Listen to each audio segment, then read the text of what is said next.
Apa kabarnya sahabat cerdas hari ini? Hari ini belajar kembali dengan Pak Puji dengan materi konjungsi. Coba perhatikan contoh kalimat ini, saya suka es krim. Saya suka kue. Apakah sahabat cerdas dapat memahaminya atau tambah pusing? Bandingkan dengan contoh kalimat ini dengan menggunakan konjungsi saya suka es krim dan kue. Bagaimana sahabat cerdas lebih memahaminya ya? Mari kita pahami konjungsi. Konjungsi adalah kata penghubung yang digunakan untuk menyatukan kata, frasa, atau kalimat. Jenis-jenis konjungsi. 1. Konjungsi konsekuensi atau akibat.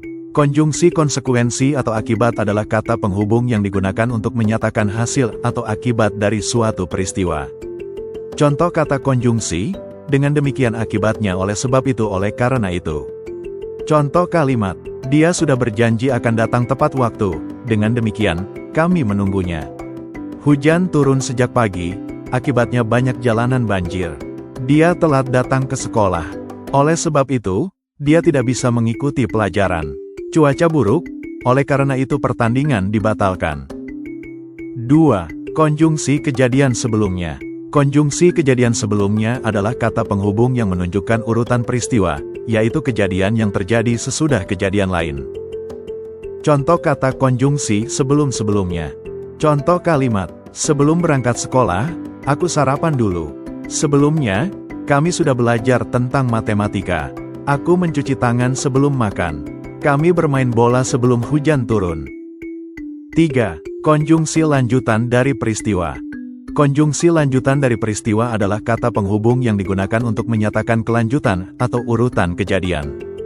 Contoh kata konjungsi kemudian, setelah itu, selanjutnya, sesudah itu. Contoh kalimat, aku bangun pagi, kemudian aku mandi. Kami bermain di taman, setelah itu kami makan siang bersama. Mereka berbelanja ke pasar. Sesudah itu, mereka akan pergi ke kebun binatang dan bermain bersama.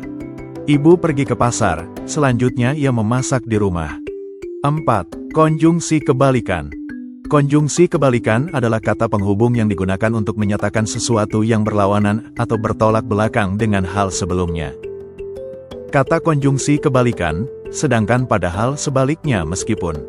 Contoh kalimat, aku suka bermain sepak bola, sedangkan adikku lebih suka membaca buku. Ia sudah berusaha keras, padahal hasilnya masih kurang memuaskan. Dia tidak suka berolahraga. Sebaliknya, aku suka sekali berolahraga. Meskipun lelah, Rina tetap membantu ibunya memasak. 5. Konjungsi keadaan yang sebenarnya. Konjungsi keadaan yang sebenarnya adalah kata penghubung yang dipakai untuk menyatakan kenyataan yang berbeda dari dugaan atau harapan. Kata konjungsi keadaan yang sebenarnya sesungguhnya. Contoh kalimat, dia tidak bodoh, sebenarnya, dia hanya malas saja. Dia datang terlambat hari ini, sesungguhnya dia tidak siap menghadapi ulangan. 6. Konjungsi pertentangan. Konjungsi pertentangan adalah kata penghubung yang digunakan untuk menggabungkan dua hal yang berlawanan atau bertentangan. Kata konjungsi pertentangan, tetapi namun sedangkan padahal. Contoh kalimat, aku ingin pergi ke taman, tetapi hujan turun. Rina sudah belajar keras, namun nilainya tetap belum memuaskan. Ayah suka kopi, sedangkan ibu lebih suka teh. Dia punya banyak waktu, padahal tugasnya belum selesai. Terima kasih, sudah belajar dengan semangat dan hebat.